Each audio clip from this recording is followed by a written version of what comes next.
Hi, everyone. My name is Yamu Yamu for short, because a lot of Americans cannot say my name, but you can call me Yamu. I'm from West Africa, a small country called the Gambia.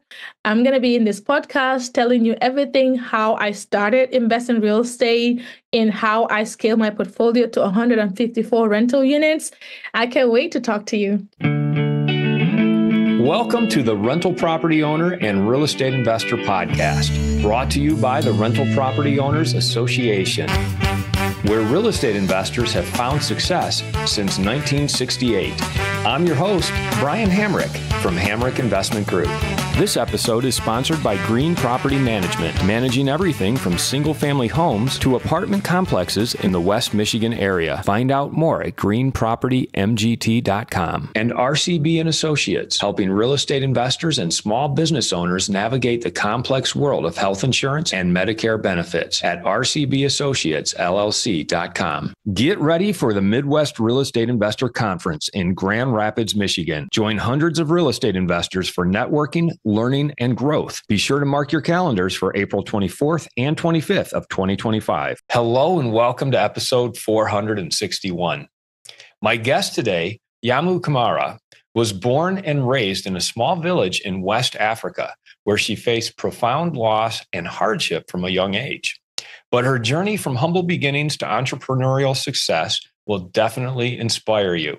Today, Yamu is a CDC Data Scientist and a real estate investor. She is the proud manager of 59 rental units, including 18 Airbnbs. As a mentor, she empowers others to navigate real estate investing and achieve financial freedom regardless of their background. Yamu, welcome to the show. Thank you for having me. It's a pleasure to be here. I'd love it if you could just kind of share your background with our listeners and tell us a little bit about where you come from. And then, we'll talk about how you got into real estate investing. My name is Yamu Camara. I'm from West Africa, a small country called the Gambia. It's by Senegal. I grew up with 7 siblings. My mom, I'm the last of the 7. My parents passed away when I was really young. My mom passed when I was 2 years old, and my dad when I was 11. So in my culture, a girl child education is not an option. Like the highest you could go is like middle school, and then you're already set for marriage. So I grew up, when my mom passed away, my sister took me over because my dad wasn't feeling well, and my brother. So in our culture, you're already betrothed to somebody to get married to by the time you're born. So I already know who I was going to get married to and everything. So when my dad was sick, my sister had to take me with her when she was going to get married to her extended family. So we live in compounds where, like, if you have 6 brothers or 5 brothers, they all live in one house and everybody else with their wives in one compound. So I had to go and live with her husband's extended family. And there was a lot of abuse, a lot of neglect there. So me and my brother were beaten a lot, sleeping on the bed. And I used to pee. For those of you who know abused kids, usually, I don't want to go in detail with that, usually wet bed. And so I wasn't allowed to sleep on the beds. I would sleep on the floor. I would go to the shopkeeper and have him give me some boxes that I cut into rectangular shapes that I would sleep on. Bed bugs. Even when I go to school, I have bed bugs on my clothes, on my uniform. I was that neglect child. But while I was a kid sleeping on those beds, I always thought, when I grow up, I'm going to buy a house. That's my goal, like buy a house. If you don't have a toilet, ever have a nice toilet to use, your goal is to have a toilet when you grow up or when you have money. That's what you think about. So, of course, I can't buy a mom and a dad, but I can buy a house. I'm like, I'm going to go to school. I'm going to do this and I'm going to save up. I'm going to buy a house and stuff. So that's where the real estate came from, right? Buying a house. But I never thought I'd buy, multiple units, but just a house to live in. So that's a little background about me. I was good at school. So even though I was abused at school, at home, when I go to school, I have this feeling of, oh, here comes the smart girl. Here comes, the girl that take first in the region. So the schools I go to, of course, are public schools, but they take public school, the best students, and give them scholarship. So scholarship was what was pushing me. But then eventually it's time to get married. All my friends that I play with, 14 years, 15 years, it's time to get married. So my aunt was the one that was advocating for me because the male have the voice. Like what they say goes, like, why would she go to school? She has to go. Her friends, like her colleagues, her her friends and, they're having kids, they're getting mad at why does she have to go to school? And my aunt will say, well, we're not paying for anything. And the principal says she's doing great. Let's just keep her there. So I kept going and going. At this time, I already know who I was betrothed to. So they asked him if he can marry somebody else while I finish up. So at high school, I knew I was like, okay, I made it to high school. I want to go to university. I want to go to the city and do university and stuff. But I was like, but I have to get a full scholarship to get in. So, of course, I had partial scholarship and I had this nonprofit organization that's called Muslim Hands United for the Needy. So they help orphan kids or kids that are doing great, but they don't have the financial background. In my country, it's more like you have the connection in the government, or like you have somebody who works in the government, you have the connection to get to places. If you're from the village, that's not an option for you. But then I was good at school, so I keep getting scholarship and I keep pushed. So when I get to university, he had married a wife. I'll be second or third wife, whatever time I'm ready. So at college, I was like, I need to get out. I got a job, internship while I was in my final semester or final year as a software engineer. So I studied computer science and mathematics. And because the computer science program was introduced, my country is colonized by the British. So we have these UK universities have exchange programs, so they will come and volunteer at our university. So they introduced that program there, and I liked it. It made sense because I was good in maths. So I did computer science. People didn't understand what I was doing. They were like, oh, you fix mobile phones and laptops? And I'm like, no, I do software. I program them. But yeah, so I got this internship at in the city by a software company. And I was like, you know what? When I'm in college, there are not many girls that are doing math or computer science. Maybe I should start a nonprofit where I teach people the simple IT. So I created this nonprofit organization called Girls in ICT. And basically we go around high school and teach girls, basic IT skills like creating folders, just basic computer skills. And it kind of blew up. And people have been sending me this link saying, hey, apply for this. It's a fellowship by the U.S. government by the time Obama was president. It's created by him. He named it after Nelson Mandela, late Madiba, for young African leaders that are doing amazing stuff in the community, like making change. I was like, this is for people that are applying, that are like doing, fighting violence or domestic violence or war. This is not for IT. I was like, you know what? It's free. Let me apply. So I applied and I got interviewed. After the interview, I got an email from the U.S. Embassy that I got selected to go on the next phase. And I kept going. I was like, oh, this might be a thing. And I kept going. I got selected, 40,000 applicants to come to the U.S.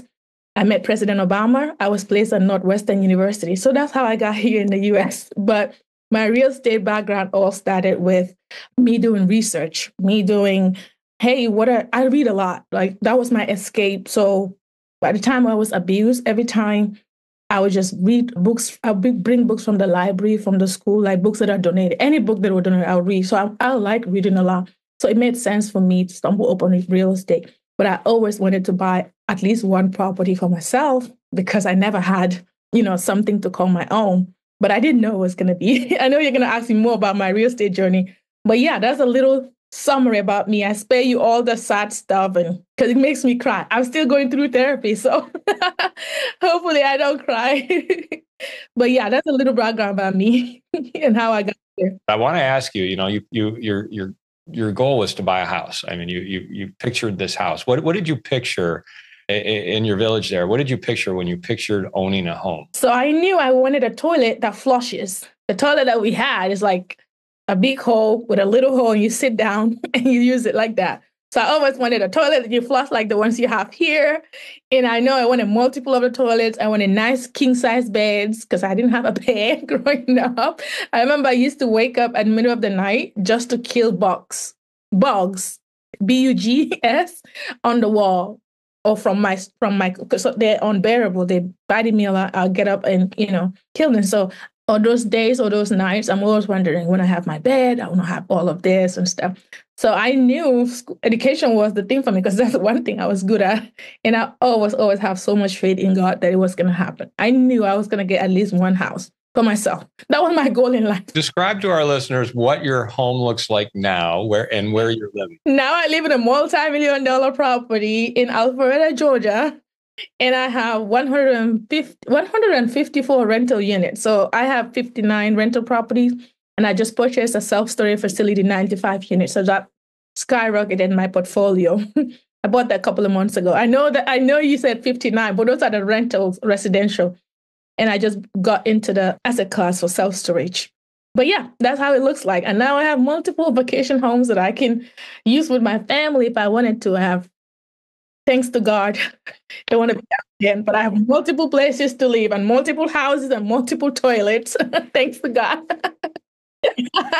Congratulations. What a great story. So I want to, there's two things I want to cover here. One is you're a CDC data scientist, and then you got into real estate. So just a little bit about working for the CDC and how that came about. But then how did I know you read books and you were interested in real estate, but I really want to know how you crossed that bridge from your background to where you are now. So when I came for the fellowship, I was placed at Northwestern University. Of course, I don't want to go back from Northwestern to where I was. And I'm like, I had to do something. So I had another scholarship to study full-time for my master's program, University of Illinois, full scholarship, where I work for the university as a data analyst, and they waived my tuition fee and they give me $1,000 stipend.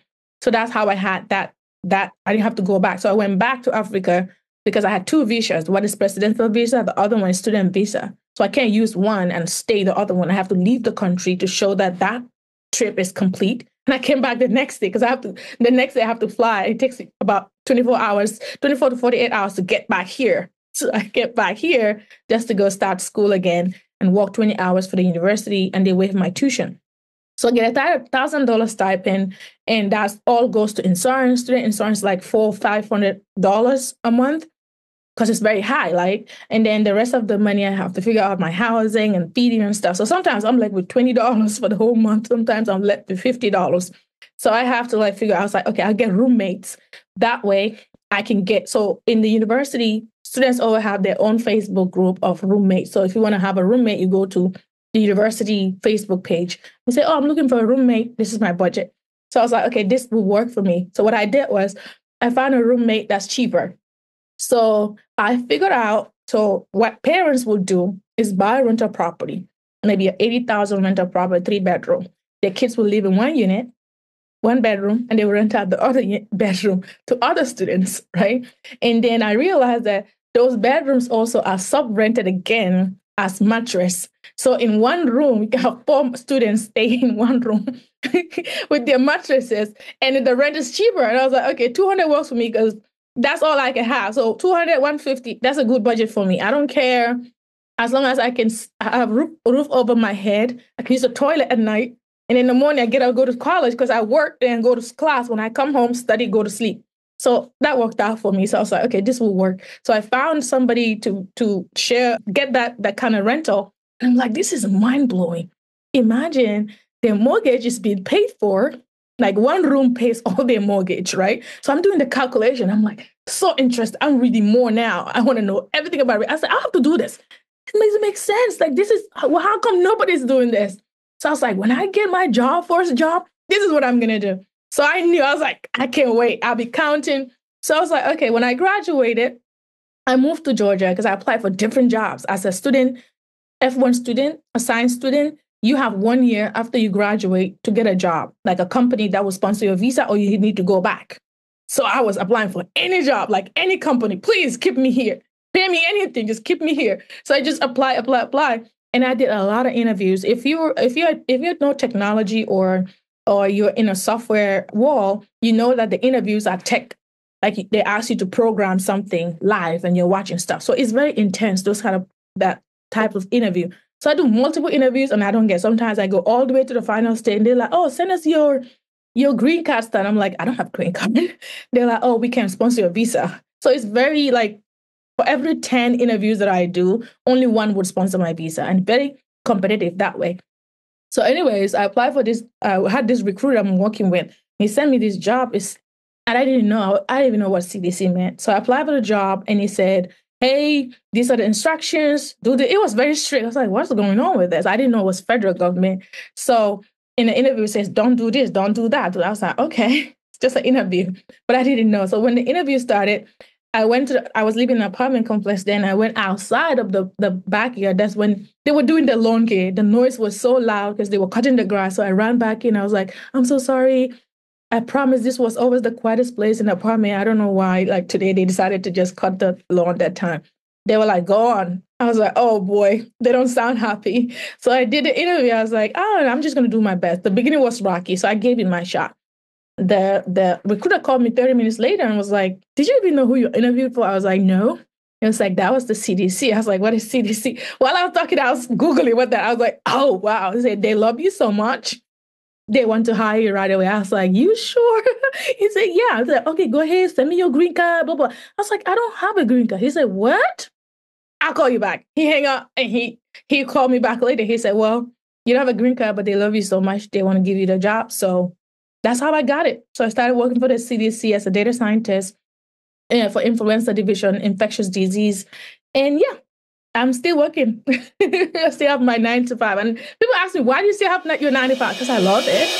I'd like to take a moment to tell you about Green Property Management. Not only do they manage everything from single-family homes to apartment complexes in the West Michigan area, they also manage my entire portfolio. So I can tell you from personal experience that their unique flat fee management style is worth a closer look. If you feel that your property isn't operating to its fullest potential, then Green Property Management can help you take a holistic approach that will save you money, eliminate your headaches, and increase your net income. And if you're a property manager interested in applying Green Property Management's model, give them a call at 1-866-95-GREEN or visit them on the web at greenpropertymgt.com.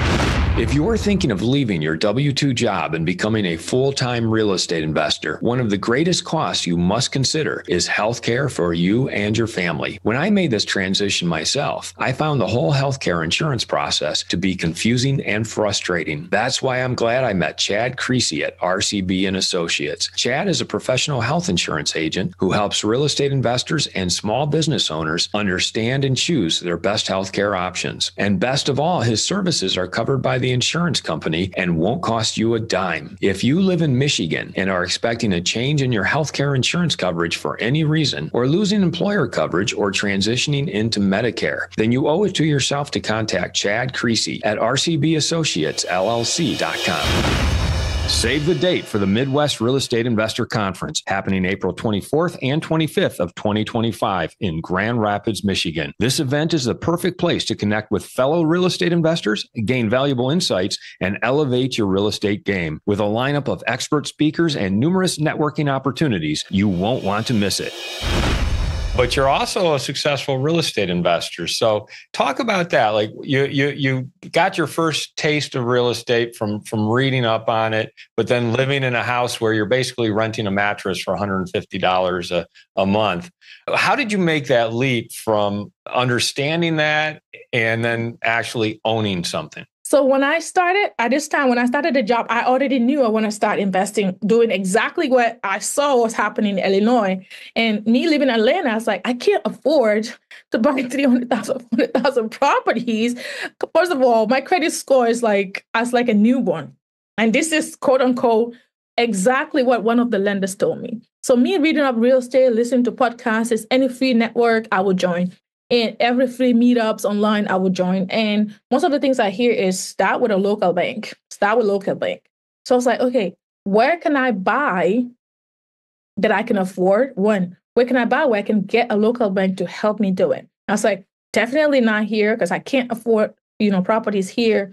So let me look where I started. Those properties were cheaper in the Midwest. You can get properties under 100,000 or 200,000.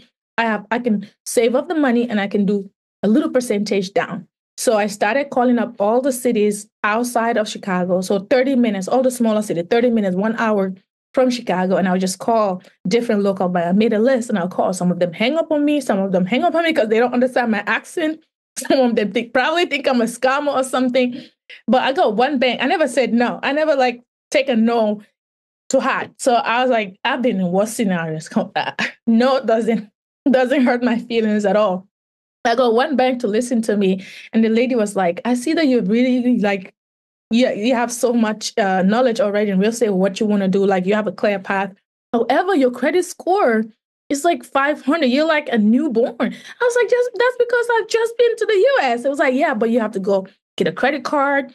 You work for CDC, right? Go get a secure line of credit score. put 500 down, use it, pay your bills, build something, come back in 1 year or two. I was like, okay, fine, I'll do that. I went and did all of that. But then I found a great deal that was going for 60 something thousand, right? It's a triplex. The owners were going through a divorce in the Midwest. And I'm like, this makes so much sense. It's a triplex. One tenant can pay all my mortgage. I'm a numbers person. I calculate how much estimate the mortgage would. I put everything on paper. I put everything down and I send it to her. I have her email now. I know she'll be like, this girl's bugging me. So I sent it to her. I said, I know you said go and do this. I did all of that. I did my credit score, CDC credit, secured card. I did Capital One. I did all the credit you want me to apply for. I'm building my credit. But I found this deal. It's 54, 50, 60 something. I got them to bring down the price to 52. They're going through a divorce. They want to sell and settle for a loss. They don't care. They want to be done. And they said it's already rented. Here are the numbers. But my estimated mortgage will be 200 and something for 15 years. And he'll be less than that if I did 30 years. I calculated everything. And I said, he was like, well, this is good, but I can't promise. I'll send it to the underwriting team and I'll let you know. And then she got back to me and said, well, they said they would take a chance on you because I put everything out. I'm like, worst case scenario, my job at CDC is not paying much because I just started. But guess what? I can pay the $250 mortgage or $300, whatever mortgage it was. They were like, yeah, it makes sense. It's like one tenant, worst case scenario, one tenant will be able to pay. That's how I started. So I turned all those units into Section 8 because it's COVID at the time. And Section 8 is rent proof. So cash flow was coming in and it made sense. So I was like, I need to do this again. I went back, found a deal in Cleveland for $68,000, a duplex, cash flow $1,300. Tenant pay all the utilities. I only pay for the sewer and the water. And they were like, yeah, we'll do this too. And that's how I started. And I kept going. So you were able to leverage your income from your CDC job and the bank, because you were doing residential, like 3 units or whatever. The bank was willing to accept your income as to make sure that you could pay the mortgage. How were you able to manage these remotely? Because you're in Atlanta. These are in Ohio, it sounds like. Ohio and Illinois, yep, both, yeah. How were you able to handle just the management, the upkeep, rehab, if necessary? So this is the thing. Yes, I'm a good reader. Yes, I read a lot of books, but that's all theory. Everything, like when you actually do it, that's when you learn from it. So when I closed on the property, I realized the agent lied about the numbers, how many units were rented. That was all lies. One unit the tenant was about to leave. The other one hasn't paid rent for like 8 months or something. And it was all lies on paper. But I'm already in all the money I have, $8,000. I had the seller to pay for the closing costs of my closing costs. So I only put like $8,000 down on that property. So that's all I have total. So I was like, I'm already in. What do I do? So the property manager that I was working with, I was like, okay, this is what we do. Let's take the unit that was vacant, that the tenant's about to leave. The one tenant was about to leave but hasn't paid rent. So what I did, I cash for keys, meaning you give them something and they leave. So I think we gave him like $300, gave her $300 and she left. So we turned that unit into Section 8. And then the other unit, the one that hasn't been paying rent, the city were doing some rent assistance because of the COVID time. I think it's Humanity or something. It's a program that they have. So, but the tenant has to apply with the landlord, meaning when they get it, the money goes to the landlord's account. So I got about 8 to 10,000, and I used that to fix up the other units and convert all of those to cash flowing units. You realize the pro forma or the numbers you got from the sellers wasn't true, wasn't accurate, but you were able to turn it around by working with Section 8. Do you work a lot with Section 8 on your property? Oh yeah, all my long-term rentals are Section 8. I probably have like few long-term rentals that are rented on 12-month leases with, normal regular market rents, but most of them are on Section 8. And that kind of helped me a lot because with my Section 8 properties, it's guarantee money and the government pays me in the first of the month. So from 1 property to 2 properties to 3 properties, I started cash flowing 3,000, 4,000, 6,000. By the end of the year, I'm like, okay, close to 10,000. But now it's a matter of how fast can I get another unit? Because I'm getting down payment for other cheaper units, right? So that's how I was growing fast. And then I got a portfolio. I started buying 5 properties at a time from a landlord for, lease to own, where I take the property, take ownership, I fix it up, rent it out, and I paid in smaller chunks.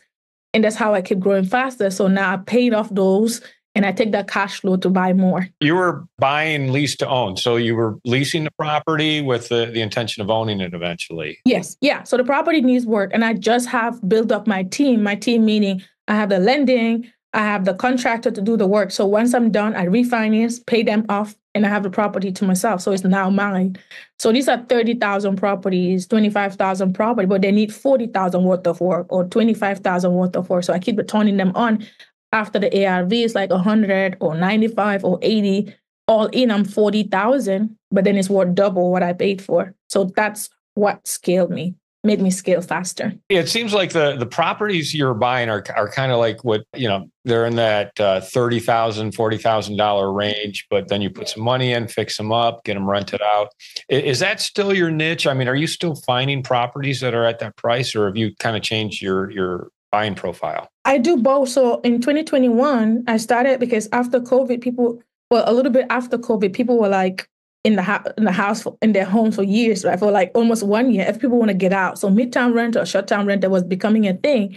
And me living in Georgia, seeing how much that was bringing, especially with the travel nurses, there was a lot of influx of business travels. And I'm like, okay, how about I do this? I'm already a landlord. This is working in Georgia. How about I take this model and do it in smaller cities that have hospitals? So that's what I did. So that made me scale. So my cash flow from Section 8, that's like $1,500 a month. Those type of properties, I started buying close to the hospital, right? But a little higher price. So instead of 60,000 homes, I'm buying now 100,000 homes, right? And converting them into midtermers. So I'll furnish them and I rent them to contractor, business professionals or nurses, and also insurance companies. So what I will rent normally on Section 8 for $1,500, I'm renting it for $3,000 a month on travel nurses. So that 2021 was high, like it was at the height of down rentals. So I've taken that cash flow and buy more and buy more. So my goal was start what you had and build up from there. So I started buying cheaper homes, 30, 40,000 to 60, 70,000, then to 80 to 100,000. Now I'm buying 500,000 properties, $1 million properties. That's because I have these cash flowing properties. In one city, I'll get 10 properties that will cash flow about 20,000 a month.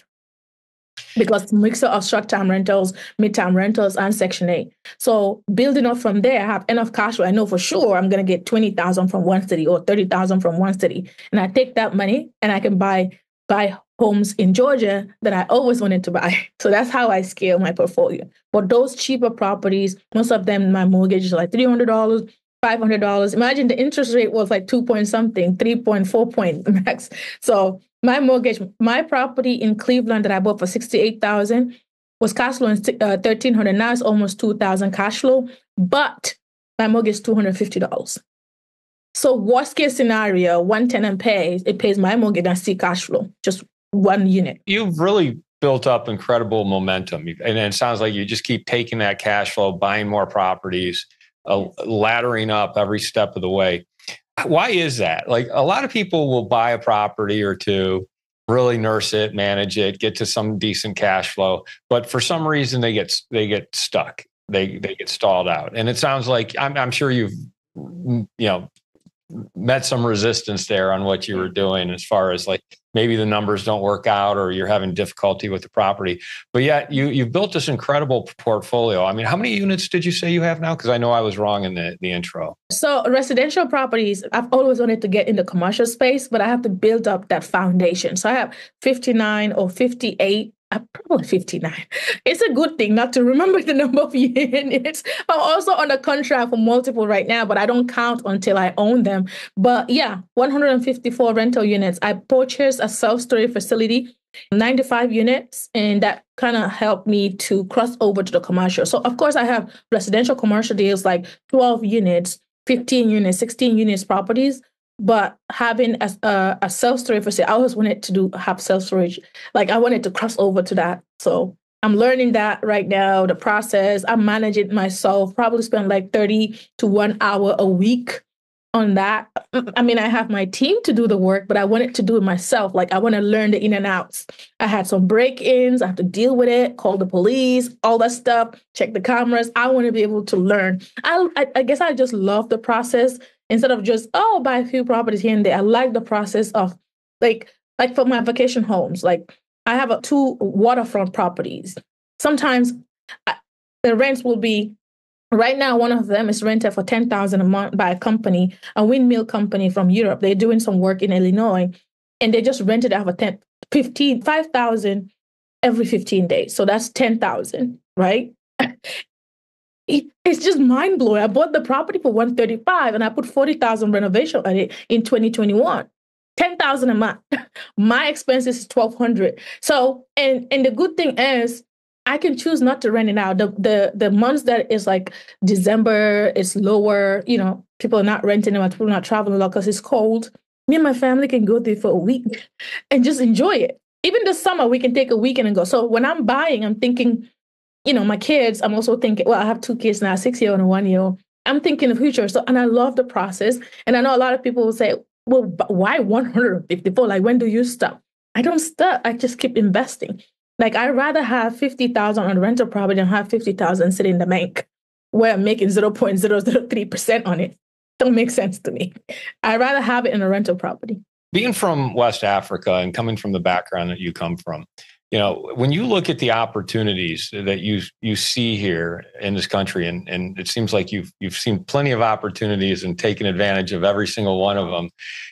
What do you see that people who are born here in the United States don't see? Yes, I see a lot of people when I say, "Oh, I'm traveling to go meet up my contractors because I'm rehabbing a property," and they said, "You live in Georgia and you're going to Illinois to buy a property?" I'm like, "Yeah."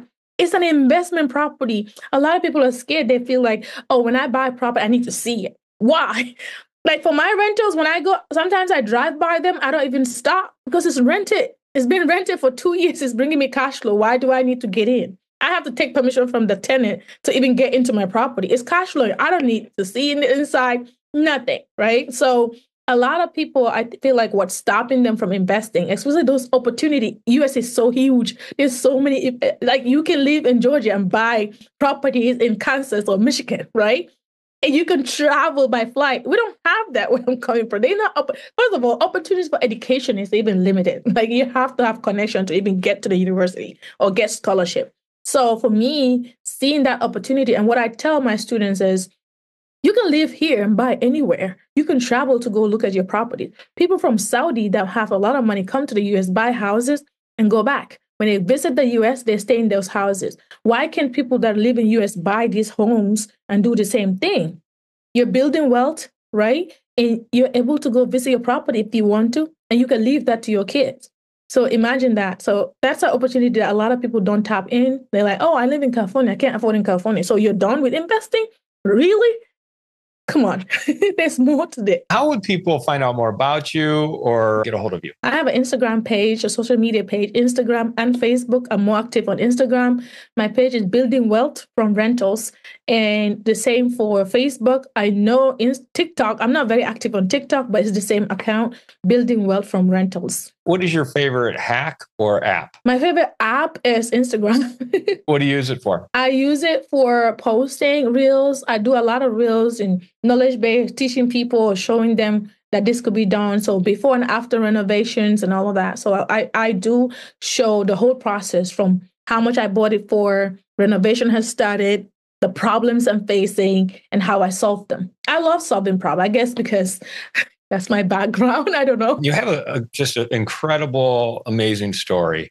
And I really appreciate you sharing it with us today. The word that comes to mind is fearless. You've really expressed a lot of fearlessness in your investing and just everything you've described today.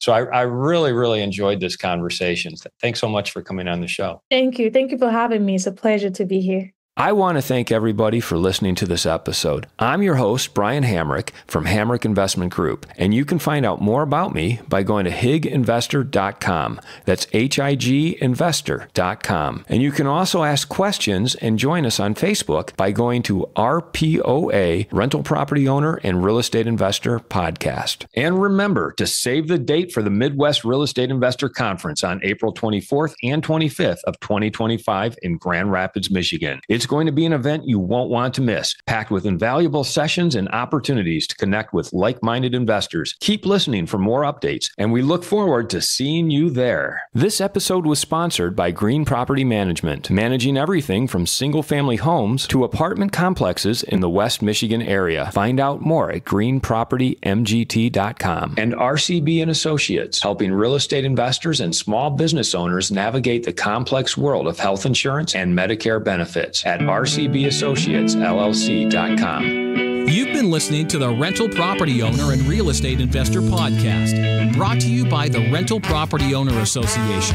You can find out more at rpoaonline.org. If you enjoyed this podcast, please go to iTunes to subscribe, rate, and review.